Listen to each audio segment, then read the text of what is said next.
सुनिए, ये जो जनता फ्लैट तैयार हो रहे हैं उनका टेंडर आपको मिला है? हाँ, मुझे मिला है। पर तू कौन है पूछने वाली? जा जाके अपना काम कर। देखिए, मैं सिर्फ इतना पूछ रही हूँ कि अगर टेंडर आपको मिला है तो अब तक काम शुरू क्यों नहीं हुआ? इवन आपने तो यहाँ की साफ सफाई भी नहीं करवाई है, ऐसे ही कूड़ा कचरा पड़ा है। तो तू सिखाएगी मुझे कि मुझे काम करवाना चाहिए या नहीं करवाना चाहिए, हैं? तू सिखाएगी हाँ? कि मैं साफ-सफाई कराऊँ या ना कराऊँ? तुझे क्या लेना-देना इससे?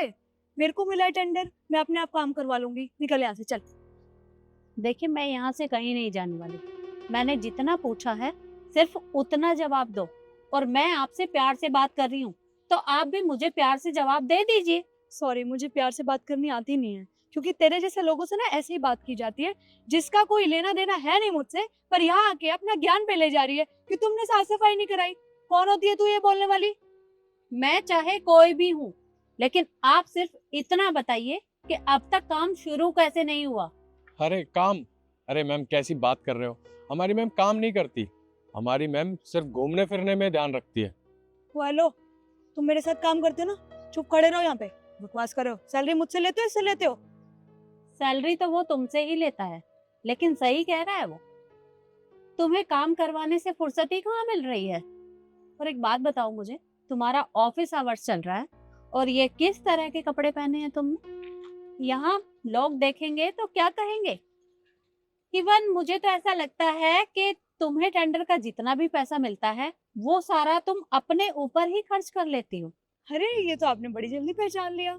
हाँ, मैं सारा पैसा अपने ऊपर खर्च करती हूँ। मैं क्लबिंग करती हूँ, मैं घूमने जाती हूँ, मैं महंगी-महंगी ड्रेसेस खरीदती हूँ। ये फ़ोन देख रही है, ये भी मैंने उन्हीं पैसों से लिया है। पर एक बात बताइए, आपको इतनी मिर्ची क्यों लग रही है? अगर मैं वो पैसा कहीं और खर्च कर भी रही हूँ, तो वो मेरी पर्सनल लाइफ है, और अगर मैं काम कराऊँ चाहे ना कराऊँ, तू कौन होती है यहाँ पे बकवास करने वाली? और मुझे तो समझ नहीं आ रहा, बेगानी शादी में अब्दुल्ला दीवाना। तेरा यहाँ कोई काम नहीं है, तू मुझे जानती नहीं है, मैं तुझे जानती नहीं हूँ, तो फिर क्यों? और सुन, तू यहाँ पे आई है मुझसे बात करने के लिए, मैं नहीं आई हूँ तेरे पास। आई समझ? तेरे जैसे लोगों से मुंह लगने का कोई शौक नहीं है मुझे। जा यहाँ से, दिमाग मत खराब कर, वैसे ही बहुत खराब है। देखिए, जितना आपसे पूछा जा रहा है ना, सिर्फ उतना जवाब दो। और बड़ों से बात करने की तमीज नहीं है तुम्हारे अंदर। अरे ये जनता का पैसा है और इस पैसे को तुम अपने ऊपर खर्च नहीं कर सकती। अच्छा, इतनी प्रॉब्लम हो रही है ना आपको कि मैं जनता का पैसा ऐसे ही पानी की तरह बहाई जा रही हूँ? मैं तो ऐसे ही बहाऊंगी, और अगर इतनी ही दिक्कत हो रही है ना, तो अपनी जेब से भर दो आप पैसा, ठीक है? और तू एक बात बता, मेरे कपड़ों पे कमेंट करे जा रही है तो इतनी देर से, मेरी लैंग्वेज पे कमेंट कर रही है। तूने अपने आप को देखा क्या बहनजी बन के आ गई यहाँ पर? और देख, मेरे से ना बकवास मत कर, वरना बता दूंगी तुझे अच्छे से मैं। एक मिनट, मैंने जो भी पहना है ना, तुमसे तो अच्छा ही पहना है। अरे भारतीय पहनावा है, और मुझे नहीं लगता कि इन कपड़ों में कोई भी दिक्कत है। तो तुम ना अपनी लिमिट में रहो। देख, मुझे बहुत प्रॉब्लम है तेरे कपड़ों से और तुझसे। अपनी और बेइज्जती करानी है तो खड़ी रह यहाँ पे, वरना निकल। अरे मैम, सही तो कह रही है हमारी मैम। क्यों आप खामखा बेइज्जती करा रहे हो? और वैसे भी आपका कोई काम नहीं है यहाँ पे। आप एक काम कीजिए, जाइए यहाँ से। फालतू में अपना टाइम खराब कर रहे हैं। मैं तो यहाँ से चली जाऊंगी, पर तुम मुझे एक बात बताओ। मानती हूँ कि तुम इसके अंडर काम करते हो, लेकिन इसका मतलब ये नहीं है कि ये जो भी कुछ कहेगी तुम ठीक वैसा ही करोगे। अरे ये गलत काम करती है और तुम इसका साथ दे रहे हो। गलत करने वाला जितना गलत होता है ना, उसका साथ देने वाला उससे भी ज्यादा गलत होता है। और इसके साथ तुम्हें भी सजा मिल सकती है। पर शायद तुम दोनों को मेरी बात समझ में नहीं आएगी। एक मिनट रुको।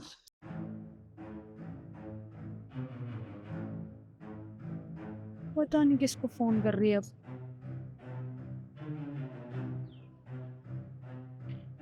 ईशु, एक काम करो, जहाँ जनता फ्लैट तैयार हो रहे हैं जल्दी से वहां पर आ जाओ। गाड़ी बाद में ठीक करा लेंगे। मैम, मेरा अर्जेंट कॉल आ रहा है, मैं आपसे थोड़ी देर में मिलता हूँ। अब तुझे लग रहा होगा कि वो तो डर के भाग गया और मैं भी डर के भाग जाऊंगी, पर मैं भागने वालों में से नहीं हूँ। मैं यहीं खड़ी रहूंगी। मैं भी तो देखती हूँ तूने किसको बुलाया है। तो ठीक है, just wait and watch. Ma'am आपने बुलाया, अगर कुछ इमरजेंसी है तो मैं कैब बुक कर दूं, क्योंकि गाड़ी ठीक होने में भी टाइम लगेगा। Hello madam. क्या मैम? इस गांव के गवार को क्यों मैम बोल रही हो? तुम पागल हो गई हो? एक सेकंड दीदी, तुम्हारा दिमाग खराब हो गया? तुम इनसे किस तरीके से बात कर रही हो? ये यहाँ की एसडीएम है। क्या? एसडीएम आप है? हाँ, ये यहाँ की एसडीएम है और ये जो टेंडर मिला हुआ है ना तुम्हें, वो इन्हीं की वजह से मिला हुआ है और तुम इनसे इतनी बदतमीजी से बात कर रही हो। देखिए ma'am, I am really sorry. अगर आप मुझे आके बता देती कि आप एसडीएम है तो ऑब्वियसली मैं आपसे ऐसे बात थोड़ी करती। मुझे लगा कोई भी आ गया है, वो काम में डिस्टरबेंस होती है ना, इसलिए बस थोड़ा सा ऐसे बोल दिया मैंने। I am really sorry. हाँ सॉरी? अरे अगर मैं तुम्हें पहले ही बता देती तो तुम्हारा ये असली चेहरा मेरे सामने कहाँ से आता? दरअसल तुम लोग ना होते ही ऐसे हो। ये तुम्हारी गलती नहीं है। तुम्हें ये टेंडर का पैसा मिल जाता है और तुम लोग अपने ऊपर खर्च करते हो, ना कि जनता के लिए कोई काम करते हो। अरे सरकार तुम्हारे ऊपर भरोसा करके तुम्हें ये सब काम देती है, लेकिन तुम अपनी कुर्सी का नाजायज फायदा उठाते हो और ऐसा मैं होने नहीं दूंगी। ये तो अच्छा हुआ कि आज मैंने सब कुछ अपनी आंखों से देख लिया और कानों से सुन लिया, वरना मुझे तो पता ही नहीं चलता। मैम, हमें 1 महीना हो गया टेंडर मिले हुए, पर काम कुछ भी नहीं हुआ, देखो ना आप।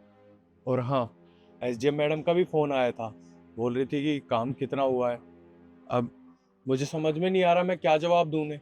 तो बोल देना कि मैडम लेबर नहीं मिल रही है, जितनी लेबर है वो कर तो रही है काम। बोल देता, अभी टाइम लगेगा थोड़ा। मैम, मैंने सब बहाने मार लिए, पर मैम ये कह रही है कि जितना भी काम हुआ है तुम फोटो भेजो।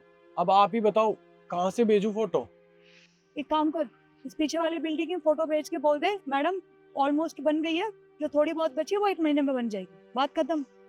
मैम, मैं कहाँ तक झूठ बोलूं? अरे एक ना एक दिन तो एसडीएम मैडम को सब पता चल जाएगा, तब हमारा क्या होगा? तो एक बात बता, सैलरी एसडीएम मैडम से लेता है या मुझसे लेता है? और सैलरी के साथ साथ कमीशन भी लेता है, तो अपना मुंह बंद रख, ठीक है? जी। जब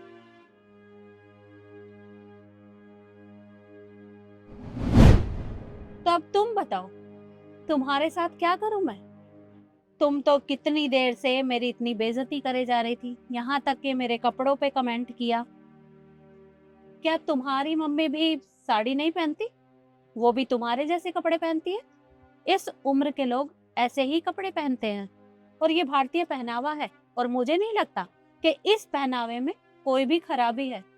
हमारे देश की महिलाएं अधिकतर सूट या साड़ी ही पहनती हैं, लेकिन तुम जैसे बच्चों को ये बातें समझ में कहाँ आती हैं।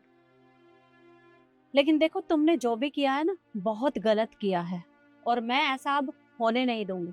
इसलिए मैं तुम्हारा टेंडर कैंसिल करती हूँ और तुम्हें सस्पेंड भी करूंगी। मैम देखिए, प्लीज आप टेंडर कैंसिल मत करिए, ना ही मुझे सस्पेंड करिए। देखिए मैम, पूरी जिंदगी खराब हो जाएगी मेरी। मैं आगे से अच्छे से काम करूंगी। आप जो भी टेंडर देंगी ना, गवर्नमेंट की साइड से जो भी टेंडर मिलेगा मैं अच्छे से करूंगी, और मैं आज की आज ही काम शुरू करवाती हूँ ना इसमें। बिल्कुल नहीं, तुम्हें माफी नहीं मिलेगी, तुम्हें सिर्फ सजा मिलेगी। इशू, इनकी फाइल जल्द से जल्द रेडी करवाओ और इनका सस्पेंशन लेटर भी तैयार करवाओ, और साइन मैं खुद अपने हाथों से करूंगी। जी मैम, ये काम आज ही है।